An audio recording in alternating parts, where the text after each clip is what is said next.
ನಮಸ್ಕಾರ, ನಾನು ನಿಮ್ಮ BR ನಾಯ್ಡು. ಇಂದು ಭಾರತದ ಆರ್ಥಿಕತೆ ಹಿಂದೆಂದೂ ಕಾಣದ ಭೀಕರ ಅಪಾಯದ ಅಂಚಿನಲ್ಲಿ ಬಂದು ನಿಂತಿದೆ. ಅಂತಾರಾಷ್ಟ್ರೀಯ ಮಾರುಕಟ್ಟೆಯಲ್ಲಿ ಭಾರತೀಯ ರೂಪಾಯಿ ಮೌಲ್ಯವು ಡಾಲರ್ ಎದುರು ಸರ್ವಕಾಲಿಕ ಕನಿಷ್ಠ ಮಟ್ಟಕ್ಕೆ ತಲುಪಿ 93.32ಕ್ಕೆ ಕುಸಿದಿದೆ. ರೂಪಾಯಿಯ ಈ ಕುಸಿತವು ದೇಶದ ಆರ್ಥಿಕ ಸ್ಥಿತಿಯ ದಯನೀಯ ಚಿತ್ರಣವನ್ನು ನಮ್ಮ ಮುಂದಿಟ್ಟಿದೆ.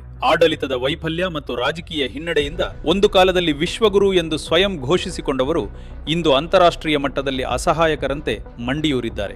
ಡಾಲರ್ ಎದುರು ರೂಪಾಯಿ ಮೌಲ್ಯ ಕುಸಿಯುತ್ತಿರುವುದು ಕೇವಲ ಅಂಕಿಅಂಶಗಳ ಇಳಿಕೆಯಲ್ಲ, ಇದು ದೇಶದ ಆಡಳಿತಗಾರರ ಬೇಜವಾಬ್ದಾರಿಯ ಪ್ರತಿಬಿಂಬವಾಗಿದೆ. 2014ರಲ್ಲಿ $1 ಮೌಲ್ಯ ಸುಮಾರು 58 ರೂಪಾಯಿ ಇತ್ತು.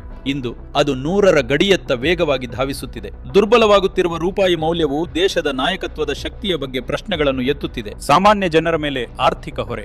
ಈ ಆರ್ಥಿಕ ಬಿಕ್ಕಟ್ಟಿನ ನೇರ ಹೊರೆ ಬೀಳುತ್ತಿರುವುದು ಶ್ರೀಮಂತರ ಮೇಲಲ್ಲ, ಬದಲಾಗಿ ಬೆವರು ಸುರಿಸಿ ದುಡಿಯುವ ಸಾಮಾನ್ಯ ಜನ ಮತ್ತು ಮಧ್ಯಮ ವರ್ಗದ ಕುಟುಂಬಗಳ ಮೇಲೆ. ರೂಪಾಯಿ ಕುಸಿತ ಎಂದರೆ ಕೇವಲ ಕರೆನ್ಸಿ ಬೆಲೆ ಇಳಿಕೆಯಲ್ಲ. ಇದರ ಪರಿಣಾಮದಿಂದ ಪೆಟ್ರೋಲ್ ಮತ್ತು ಡೀಸೆಲ್ ದರಗಳು ಗಗನಕ್ಕೇರುತ್ತಿವೆ. ಅಗತ್ಯ ವಸ್ತುಗಳ ದರ ಏರಿಕೆ, ಅಡುಗೆ ಎಣ್ಣೆಯಿಂದ ಹಿಡಿದು ದಿನಬಳಕೆಯ ವಸ್ತುಗಳವರೆಗೆ ಎಲ್ಲವೂ ದುಬಾರಿಯಾಗುತ್ತಿವೆ. ಸಾಮಾನ್ಯ ಮನುಷ್ಯ ನೆಮ್ಮದಿಯಿಂದ ಬದುಕುವುದು ಇಂದು ಕಷ್ಟಕರವಾಗಿದೆ. ದೇಶದ ಆರ್ಥಿಕತೆ ಹಳ್ಳ ಹಿಡಿಯುತ್ತಿದ್ದರೂ ಪ್ರಧಾನಿ ನರೇಂದ್ರ ಮೋದಿ ಜನಹಿತಕ್ಕಿಂತ ರಾಜಕೀಯ ಪ್ರಚಾರದ ಹಿತಾಸಕ್ತಿಗೆ ಆದ್ಯತೆ ನೀಡುತ್ತಿರುವುದು ದುರಂತ. ದೇಶಕ್ಕೆ ಇಂದು ತುರ್ತಾಗಿ ಬೇಕಾಗಿರುವುದು ಕಟ್ಟುನಿಟ್ಟಾದ ಆರ್ಥಿಕ ಶಿಸ್ತು ಮತ್ತು ಜನಪರ ಆಡಳಿತ. ಈ ರೂಪಾಯಿ ಕುಸಿತವು ನಮ್ಮ ಭವಿಷ್ಯವನ್ನು ಕತ್ತಲೆಗೆ ತಳ್ಳುವುದರಲ್ಲಿ ಸಂಶಯವಿಲ್ಲ. ಇನ್ನಾದರೂ ಕೇಂದ್ರ ಸರ್ಕಾರ ಎಚ್ಚೆತ್ತುಕೊಳ್ಳುವುದೇ ಕಾದು ನೋಡಬೇಕಿದೆ. ಧನ್ಯವಾದಗಳು. ಜೈ ಹಿಂದ್, ಜೈ ಕರ್ನಾಟಕ.